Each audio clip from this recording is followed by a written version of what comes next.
เด่นงามกลางเดือน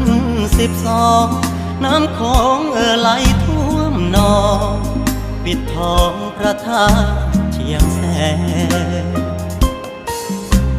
ของกันกลางระหว่างผมแดนเฮาบ่เห็นหน้าแฟนปิดแดนเสียแล้วละนาจังใดสิได้เจอน้องค่ำคืนได้ยืนจ้องมองเบิ่งโคงไหลลอง